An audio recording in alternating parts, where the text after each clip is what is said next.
Hello दोस्तों, आप सभी का स्वागत है एलजी क्लासेस में। हम देख रहे थे कक्षा 9 का अध्याय नंबर 3, जिस चैप्टर का नाम क्या था अपने बहुपद। इसकी हम एक्सरसाइज 3.5 चल रहे हैं। तो इसमें हमने क्वेश्चन नंबर 3 तक कल अपना हो गया था। आज हम क्वेश्चन नंबर 4 देखने वाले हैं। तो जल्दी से देखते हैं इसमें क्या है कि उपयुक्त सर्व समीकरण का प्रयोग करके हल कीजिए। यही क्वेश्चन हम देखते आ रहे हैं, पढ़ते आ रहे हैं। सर्व समीकरण लगाइए, आंसर निकालिए। तो इसके लिए सर्व समीकरण कौन सी यूज होने वाले हैं? ये वाली सर्व समीकरण क्या है, एक बार पढ़ लेते हैं। A plus B plus C का होल स्क्वायर, तो A square plus B square plus C square plus 2ab plus 2bc plus 2ac या सी ए। ये हमने क्या पढ़ा? सर्व समीकरण पढ़ी। क्या है ये आपको याद करनी है और कुछ भी नहीं करना। मतलब क्या इसका, यदि तीन संख्याएं आपस में जुड़ी हुई आ जाए, उसका होल स्क्वायर आ जाए, तो पहले का स्क्वायर कीजिए, दूसरे का स्क्वायर, तीसरे का स्क्वायर, प्लस दो के साथ पहले दूसरा, फिर दो के साथ दूसरा तीसरा, और फिर दो के साथ पहला और तीसरा। इस प्रकार से गुणा करवाने और इनको हल करना है। कैसे करेंगे इसका पहले का आंसर करते हैं, ठीक है। आंसर फर्स्ट करवा रहा हूँ मैं, बाकी लोग आप लोग देख लेना एक बार के लिए। देखो मैं इधर लिख रहा हूँ 2a माइनस 3b माइनस सी का होल स्क्वायर, ये मैंने लिखा। इसका इससे साथ तुलना करो। अब आप लोग कहोगे गुरुजी ये कैसे तुलना करनी है? देखो मैं बताता हूँ कि इसका पहला पद इस पहले पद के बराबर मानना है। मतलब क्या, a बराबर कितना होगा? 2a। अब गुरुजी कंफ्यूजन हो रहा है, कैसे करें यार, मुझे मजा नहीं आ रहा है। a बराबर 2a कैसे हो गया? तो एक बार के लिए आप लोग ऐसा कर दो कि इस सर्व समीकरण को आप लोग ऐसा भी लिख सकते हो, x plus Y plus Z का होल स्क्वायर इजिकल टू क्या हो जाएगा? X square plus Y square plus Z square plus 2xy plus, आगे बताओ जल्दी, 2yz प्लस 2zx या xz। ठीक है क्या? ठीक है, ये अच्छा लग रहा है। तो अब तुलना करो कि x का मान किसके बराबर है। x की वैल्यू बता दो, 2 है। ठीक है गुरुजी, ये तो सही है। y की वैल्यू बता दो, -3b। समझ में आ रहा क्या? अब क्लियर है क्या? अब सही लग रहा है ना? ठीक है। तो z की वैल्यू बता दो, -c। अब कहोगे गुरुजी ये वैल्यू हमने निकाली क्यों? इसका करेंगे क्या? आचार थोड़ी डालेंगे। अरे यार करेंगे ना, कुछ तो करते हैं। देखो कैसे करते हैं। ये जो वैल्यूज है ये इसमें रख दो। किसमें? इस वाले पूरे समीकरण में रख दो। अब कहो गुरुजी ऊपर वाले में रखे या नीचे वाले में? अरे दोनों एक ही है, दोनों एक ही है, किसमें भी रख दो, कुछ फर्क नहीं पड़ेगा। अगर आपने एक्स वाई और जेड के माने तो एक्स वाले पद में रखोगे ना, सिंपल सा यार। एक्स की जगह 2a, तो लिख दो 2a का स्क्वायर। लिख दिया। क्यों लिखा? इसकी वजह से। प्लस वाई कितना है? ये -3b, तो लिख दो -3b का स्क्वायर। क्यों लिखा? इसकी वजह से। प्लस जेड का स्क्वायर, जेड क्या है? -c, तो -c का स्क्वायर। आ रहा है क्या समझ में? ठीक है। 2 लिखो। 2 क्यों लिखा? इस वजह से। एक्स और वाई, एक्स क्या है? 2a, तो लिख दो 2a। वाई क्या है? -3b, तो लिख दो -3b। समझ में आ रहा है क्या? समझ में आ रहा है तो बस थम्सअप कर दीजिए अच्छे से, समझ में आ रहा हो तो। ठीक है। वाई कितना है? -3b, और z कितना है? -c। ठीक है, यहां तक समझ में आया। और लास्ट का पद क्या है? 2z कितना है? -c, और x कितने? x की वैल्यू है 2a, तो ये लिख दी 2a। अब इनका क्या करें? अब इनको हल करना है। कैसे करोगे? एक बार के लिए इधर देखो, बहुत लंबा सवाल नहीं है ये, बस ऐसे दिख रहा है आपको लंबा, ऐसा कुछ है नहीं। इधर देखो, 2 का स्क्वायर 4 होगा, a का स्क्वायर a स्क्वायर होगा, ये तो सिंपल सा आपको पता होना चाहिए। प्लस ऐसे कैसे लिख दो? माइनस का स्क्वायर क्या होता है? प्लस होता है बच्चों। यदि माइनस की घात सम आ जाए, मैंने आपको पहले भी पढ़ाया, माइनस की घात सम आ जाए तो उसको प्लस में बना दिया जाता है। 3 का स्क्वायर 9, और b का स्क्वायर b स्क्वायर हो गया। इसी प्रकार इस माइनस का भी प्लस हो गया, और c का c स्क्वायर हो गया। क्या यहाँ तक सभी को समझ में आया?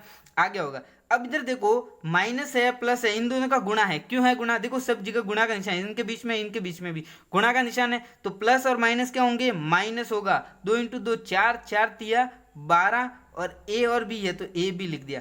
आया क्या समझ में?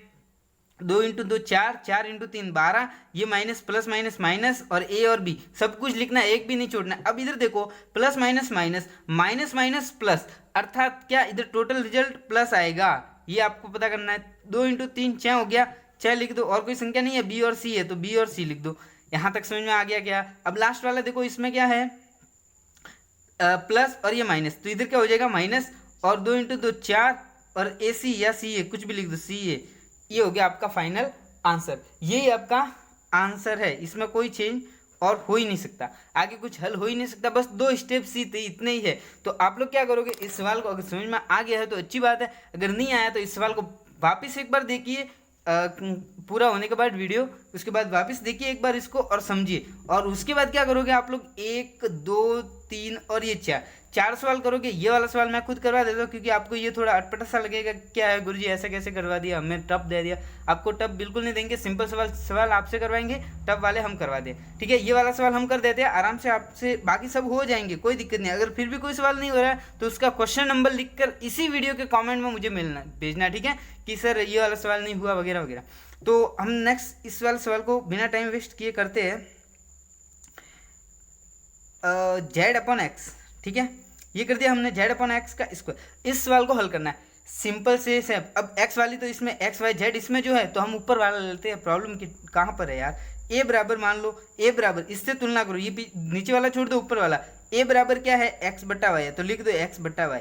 इसी प्रकार b बराबर ये बीच वाला y/z। इसी प्रकार c बराबर ये लास्ट वाला z/x। क्या यहाँ तक समझ में आया?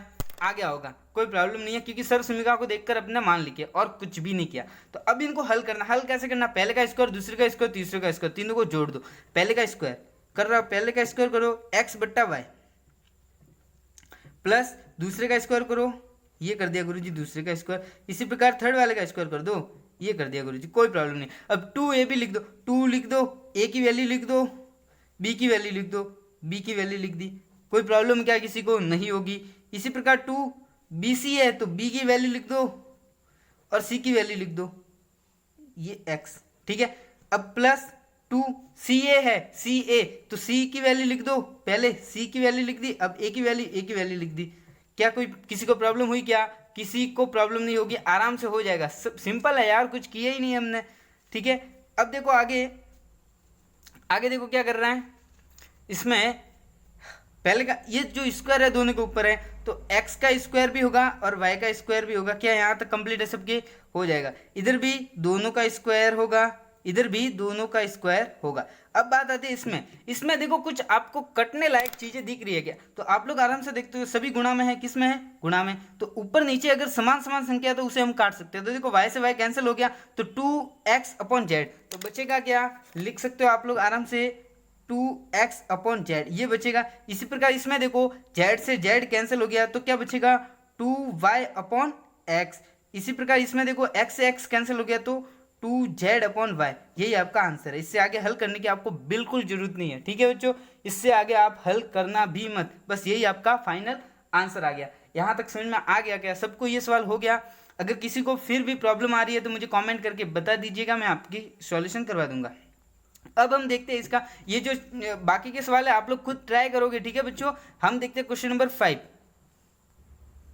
हाँ बच्चों, ये देखो क्वेश्चन नंबर 5 है। क्वेश्चन नंबर 5 में क्या बोल रहा है आपको कि गुणनखंड कीजिए। गुणनखंड का मतलब क्या, आपको मैंने पहले भी कल वाले हमने सीखा था, कल वाले वीडियो में, कल वाले सवाल में क्या बताया था आपको कि गुणनखंड का मतलब कि आपको बिखरा हुआ देगा और उसको आपको शांत करना, मतलब सम्मिलित करना, उसको एक रूप में बनाता, मतलब सर्व समीकरण का दूसरा रूप दिया होगा और आपको पहले वाला रूप निकालना। कैसे? इसमें सर्व समीकरण वही लग रही है जो अभी हमने की है। एक बार मैं इधर लिख देता हूँ, a + b + c का अगर स्क्वायर है तो आपको क्या करना है, a² + b² + c² + 2ab + 2bc + 2ac या c है, कुछ भी लिख सकते हो। ये देखो, ये तो है आपकी सर्व समीकरण। तो इसमें गुणनखंड करने को बोला, मतलब आपको ये तो दिया गया और ये निकालना है। सिंपल से क्या याद रखना है, ये दिया गया और ये निकालना है। तो ये देखो, ये इस प्रकार का रूप दिख भी रहा है आपको, सिंपल से दिख रहा होगा। तो मैं इसको थोड़ा सा हल्का सा चेंज करके देखता हूँ क्या होता है, देखो।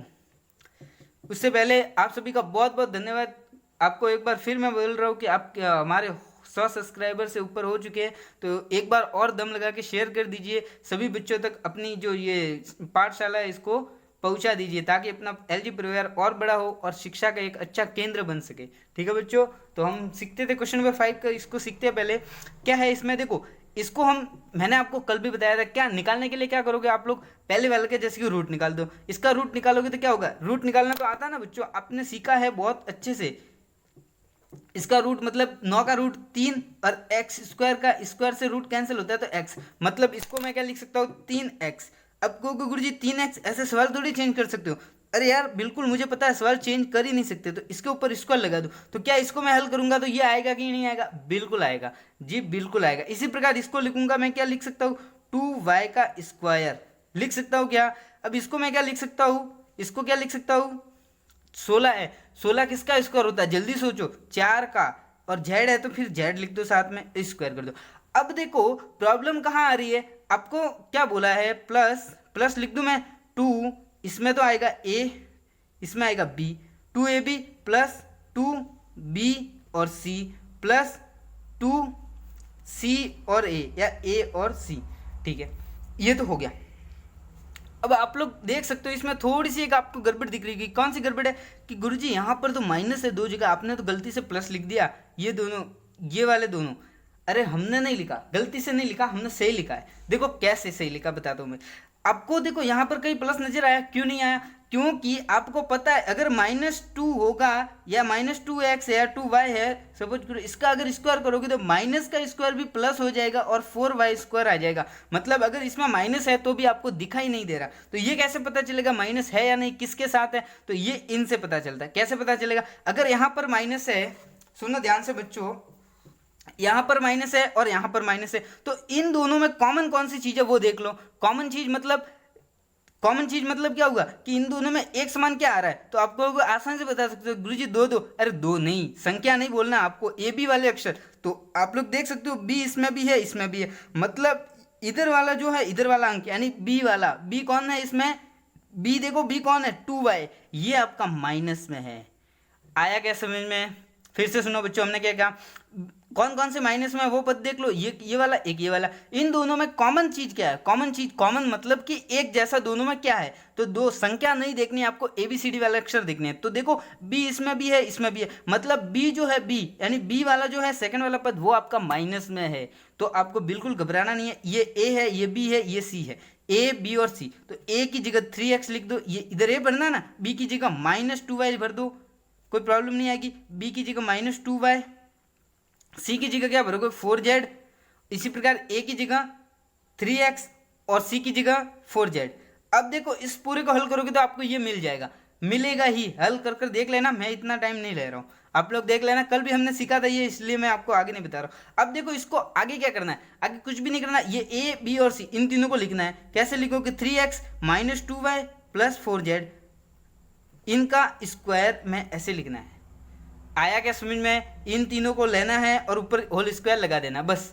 इधर भी देखो a b और c इन तीनों को जोड़ के स्क्वायर किया, इसी प्रकार इसमें भी करना, सिंपल सा। इसी का सेकंड सवाल सेम टू सेम है, आप लोग कर सकते हो, एक बार ट्राई करना। अगर नहीं हो जाए तो मुझे एक बार बता देना, मैं आपको फिर से नेक्स्ट वाले वीडियो में इस सवाल को भी ऐड कर लेंगे अपन। ठीक है बच्चों, थैंक यू।